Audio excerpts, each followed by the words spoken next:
Hello everyone, welcome back to another episode of Mastergeko4. I'm Charlie and today and welcome back to another episode of Teardown Tuesday.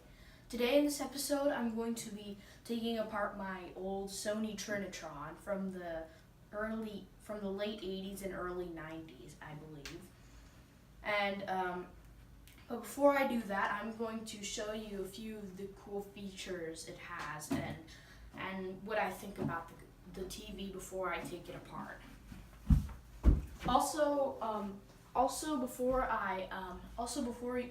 Before this video starts, make sure to click that red subscribe button, because if it's red, that doesn't mean you subscribed. Also, I recommend you press that bell icon so you don't miss any of my future uploads. And also, I'm going to be doing a giveaway on two iPhone 5S's. So if you like this video, subscribe and comment down below. You can win one of these. But I still will have. But whenever you watch my videos, the boxes will still be up there. They're not actually these actual phones. I actually have a space gray one and a rose gold one, and a white one, and well, yeah, you can choose what color you want it in, and I'll get them. Anyway, so let's start the video. Now, first off, some specifications. I originally bought this TV at the Rummage Room. Its original price was $25, but I got a deal for $12 on the TV. This TV, when I got the TV, this is all that came with it: the TV and a built-in power cord, which sticks out the side weirdly like that. Anyway, so I got this TV, and the first thing I wanted to do was power it up and see if it was working. It was working when I powered it up. And I also soon realized that at the front there are some two VGA ports which meant this TV is a gaming TV at the time, because there were these things called gaming TVs which had the little door at the front, and they were primarily good for gaming and other uses.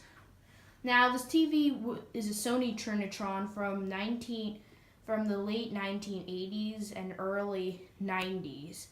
And it's a remote, and it's a TV that works with a remote control. But I got this remote control this remote control came separately with a DVD player I got, it's a really good DVD player. But this remote works because it's a universal remote, and it just so happens to work with this TV. I think it's because it might be because they're both Sony, but I'm not sure. But this DVD player is actually quite modern, and it has built-in Netflix and everything. Now what I use this TV mostly for is to do gaming reviews on TV consoles and for watching movies on my DVD player. It's also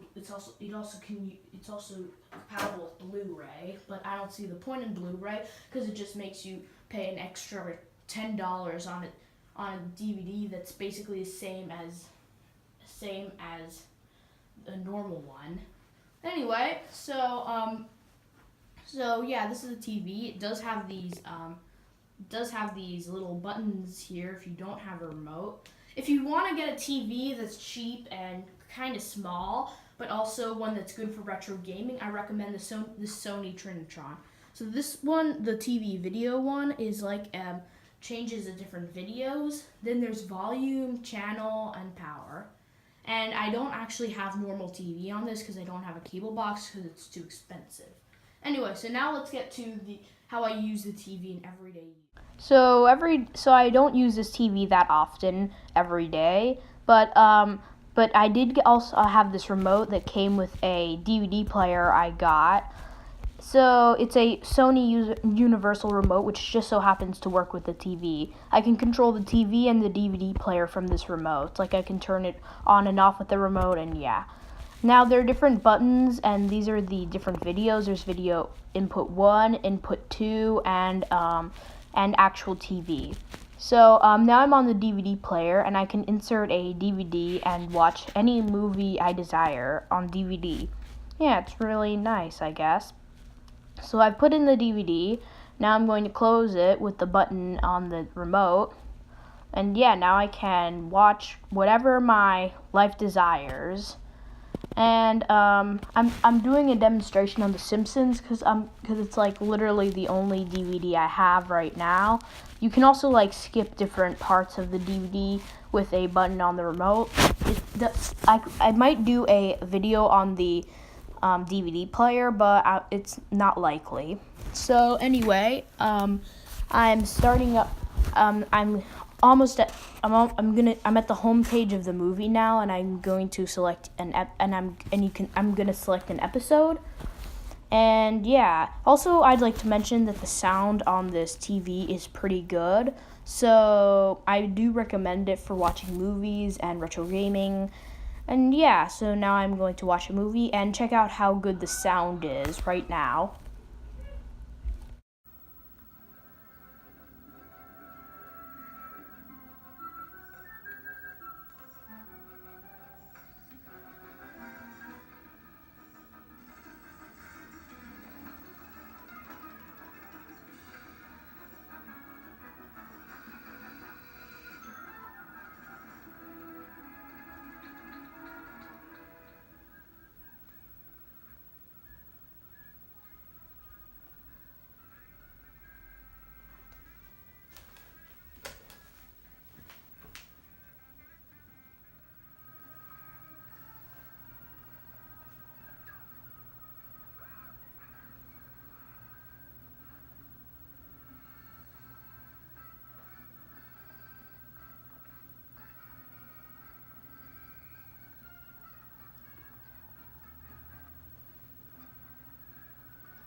Alright, so now I'm going to demonstrate my plug-and-play Pac-Man machine on this TV. Now setting up is really easy because at the front there's this little door that has two VGA ports, which is why it was a gaming TV at the time, because all gaming consoles used VGA ports, and you could easily plug it into the TV when you were using it and just unplug it and display it on your shelf when you were not using it. So that's why this was considered a gaming TV.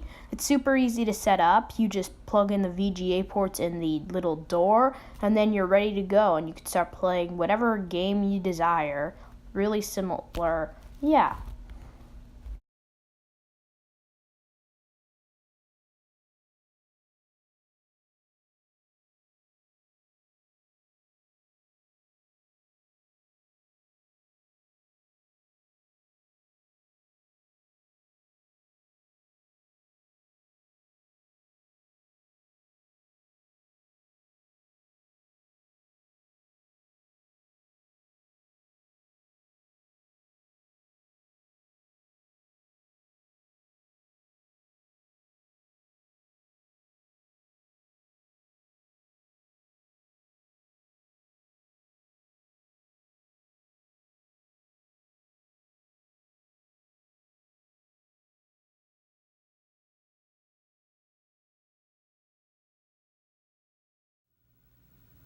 Alright, so now I'm going to demonstrate Pac-Man on this TV from my plug-and-play game console. I've actually done a video on Pac-Man already, so yeah, enjoy. And if you want to see the Pac-Man video, you should check it out on my channel. The link will be in the description below. Anyway, so enjoy.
All right, guys. Now we can start with the teardown. First up, we're gonna start with the Sony Universal Remote.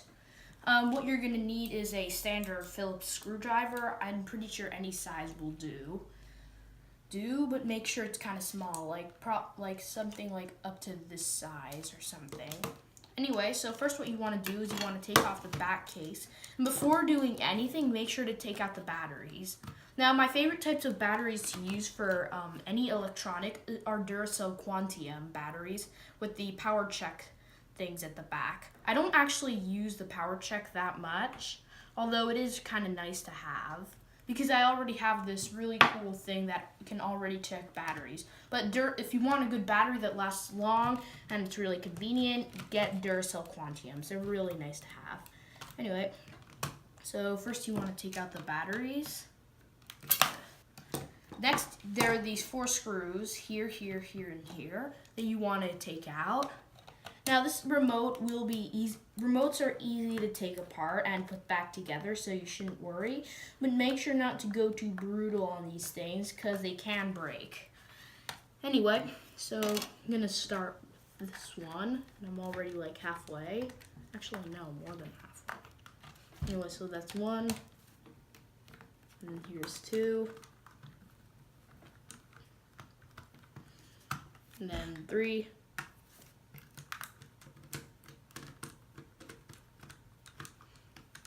And finally 4. And this should work. You don't have to take, I'm pretty sure you don't have to take them out all the way, but these are for some reason just staying in there. They're not actually coming out. But anyway, once you've done that, you just want to take off this back cover, which looks like this. Oh, and maybe some of the screws will fall out. Anyway, so make sure you don't lose any of the screws, because if you do, you're just not gonna be able to live with this remote anymore. So here's the battery thing, and now you should be able to carefully take out this little piece of this little floppy circuit board, which looks like this. And this is where all the buttons, like when you push a button, it goes like into heat. It like pushes on this, which sends information to this, and then this information thing sends the stuff to the TV or DVD player with this, which is like a antenna that like shoots the signal to the TV, and it just bounces off around the room everywhere until it actually hits the TV. So I don't really want to go any further than this, because I'm afraid that, also I'd like to mention is that these 2 battery terminals right here are completely useless. They're just there to hold the batteries in place. Although this one isn't necessarily needed, this one is, because if you took it out, you wouldn't be able to use the batteries. Anyway, so that's that. And yeah, now we're going to put it back. Actually, yeah, we can take off. I'll try to take off this. So there are 2 more screws here that I can take off if I want to, but I don't really want to. But I'm going to do it anyway, not to let you guys down. Something in my mouth. I don't know what. Anyway. Sorry guys, it's just quite early in the morning and I haven't eaten breakfast yet. So that's why I'm a little cranky.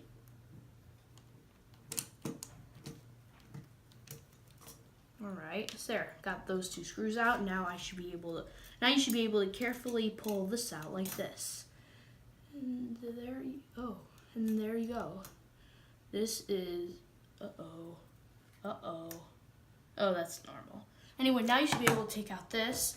So these are the battery terminals. This is what sends the signal, and here's the other side of the board, very beautiful. And yeah, now we can start putting this thing back together. And yeah, I hope I didn't break it. It's my only remote. So you put that in there,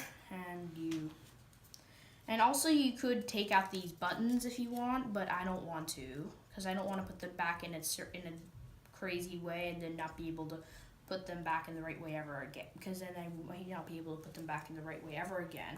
This is a nice remote and I really like it. Alright, so now you have to, I hope I didn't break this bit, it's most scary. Yeah, this is supposed to go in like this. Oh, I didn't break it, good. Oh, wait, supposed to.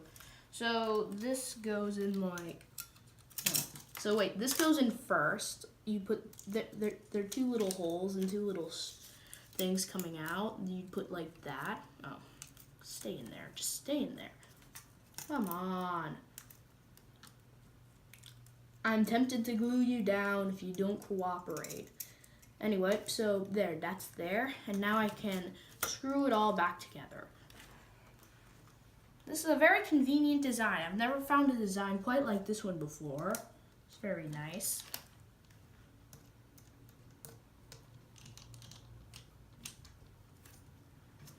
Anyway, so,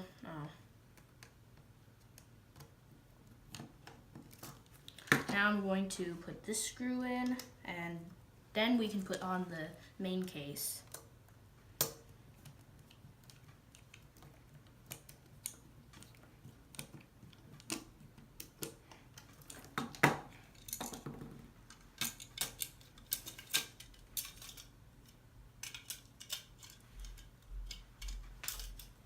So yeah, I believe you're supposed to put on this other part first. This part, the main case with the buttons. All right, so put that there. This goes in here. This goes in there. Uh-oh. Is that normal? Oh no, I don't. Oh, did I? Yeah, I think that's normal. I didn't do that. It was just this residue of, oh, yeah, it makes sense. Because this is made of this marker. Alright. It's a shame it got all dirty. Hope it still works. Anyway, so you should be able to pop this back in, like this. Perfect. And then you can put back this cover right here. Oh, hope I'm not getting this marker on all over everything. It's actually on my hands. Why isn't it on my hands? Anyway, who cares? Alright, I'm gonna continue with this. And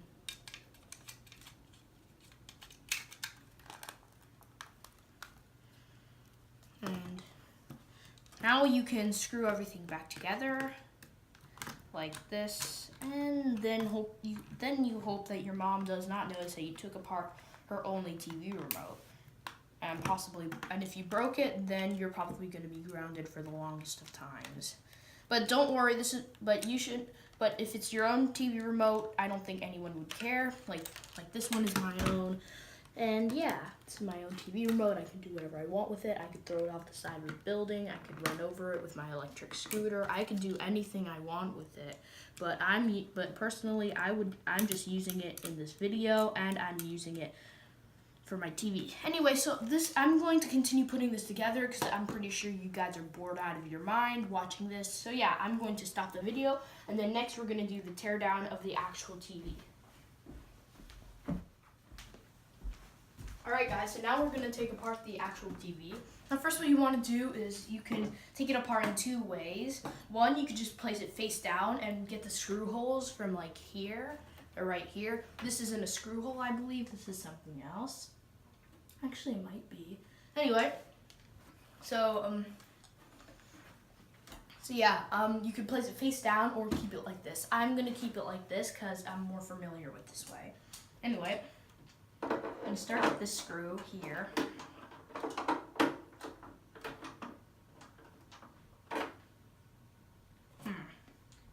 I'm gonna need a bigger screwdriver.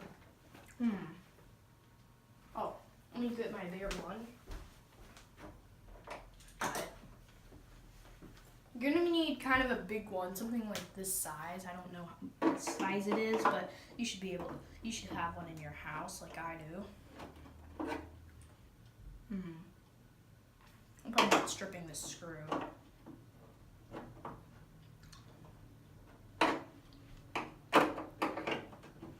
Oh, this is also a screw. Yeah, I'm gonna get this first. Try a longer one. Okay, wait, is it stripping my screwdriver? What? Oh, wait, it's just the plastic.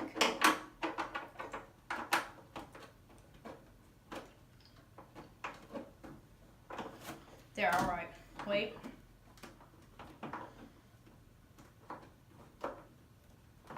Yeah, you know what? Let me see if there's a different screwdriver I can use. Sorry guys for the hold up.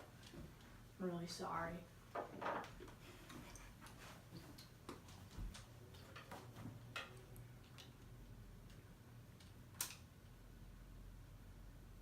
Don't have a bigger screwdriver on this thing? Wow.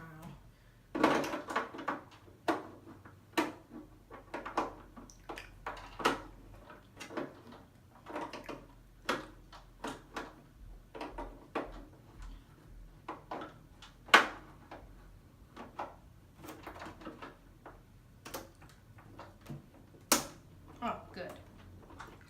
Alright, so now we can start.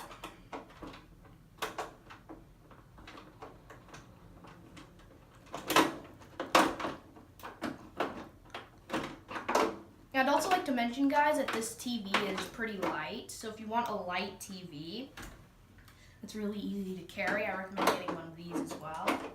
It's another reason to get one, consider getting one of these for retro gaming, watching TV. They're usually cheap, up to like $20, and they're also really light and portable. Although they don't have a handle, but they're still good. Just magnify this quickly. It's a really good screwdriver as well. Recommend you get one as well. You can magnify the screws or demagnify them. You can also remove this part here, which usually I do when it gets in the way, which is always happens. Oh.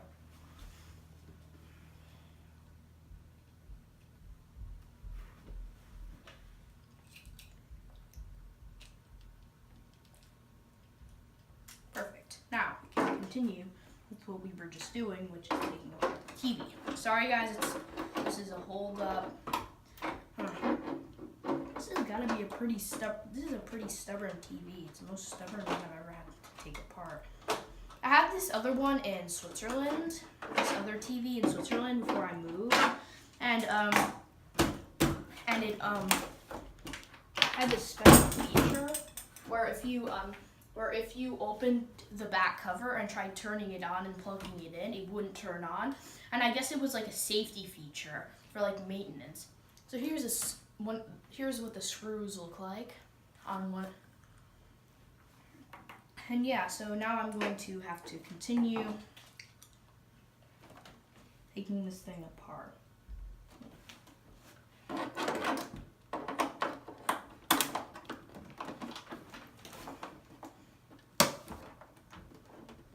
Alright, it's coming apart.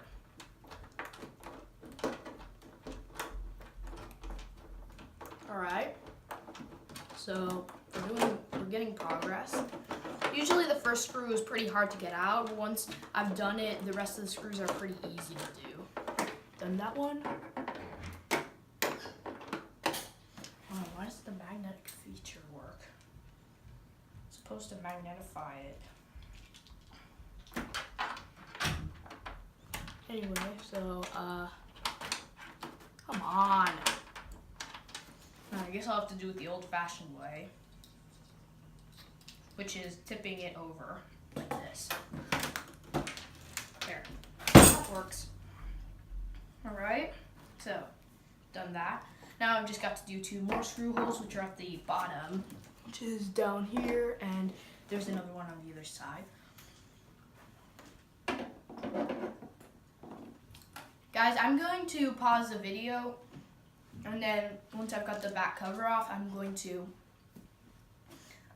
show show you what's inside, and then we can end the video because it's already been 6 minutes. All right, guys. So after great anticipation, I finally got the TV open. Now the inside case is pretty dirty, but I don't really want to clean it. And for some reason, it looks like something exploded in here. I don't know why. Also, here's the back case. I couldn't get it separated because the power cable is connected to it. And yeah, so now we can take a look inside. So here's the inside. So first up, we're gonna start off with, here's the CRT. This big thing is the CRT. It's all in one thing. And whenever you open up a TV or any sort of electronic, if you see copper wires like this, never touch it. No matter what, never touch it, and try not to touch it. But here's the ground plug. You could actually discharge CRTs with that. But there should be some other video on YouTube where you can discharge a CRT. But I don't know how to. I know how to, but I don't want to. But I don't want to do it because there's a risk that you could die. No, there's actually a risk that you could get an electrical shock. Here's the connector for connecting it to a cable box for and then you can watch TV on it. Down here are the VGA ports at the back that I plug my DVD player in. And then this thing here is the main board. And what else? Over here is this little middle thing. Here's the speaker. The back of the speaker, I cannot take it out. And these things that come out of the board that stick out and look like batteries, those are called capacitors. They reduce the amount of energy and stuff. And usually when you find them, they're quite dusty. Well, in my case. Anyway, so what else? I think that's about it. Yeah. What else? Let me see. Is there anything else? Not really. I mean, there's a speaker. Oh yeah, down there somewhere are the buttons. You can kind of see them down there. The buttons. And I'm pretty sure that's going to conclude that. Anyway, so I guess that's the inside of the TV. And yeah, there's not much to see here anymore except for this little board, the back of the CRT, which usually you can just pop off like a vacuum tube when you want to take it off. Anyway, so that's the inside. It looks like this TV was recapped, but I don't really. I mean, because this capacitor down here, this polypropylene capacitor, it's sticking out, and usually when people recap things, they aren't. Usually when the TVs are made, they're put in professionally, but in this case, it's not. So maybe this TV was recapped. Anyway, other than that, yeah, I guess that's it. I'm also checking for any capacitors that are bulging, and all of them seem to be okay. So that's what I'm happy about. Anyway, so that will conclude our teardown of the Sony Trinitron TV of the Sony Trinitron TV teardown. Alright guys, thank you so much for watching this video. Please leave a like and subscribe down below, and comment about what you want me to do next on my videos. It helps me to put more content on my channel. Also, I'd like to mention is that there's this cool feature where if you turn the TV around, there's this little hole here, and you can put the outlet in here, like so, and then like this, and then you could also wrap the cable around this for like transporting it around. So it's like, so it doesn't have like a dangling cable like dragging around everywhere. And I wish I knew that sooner, because before I did it, because before I knew about this, I was taking it everywhere I went. Anyway, so yeah, thank you so much for watching this video. Please leave a like and subscribe. Press the red subscribe button down below, and I'll see you in the next video. Bye, guys.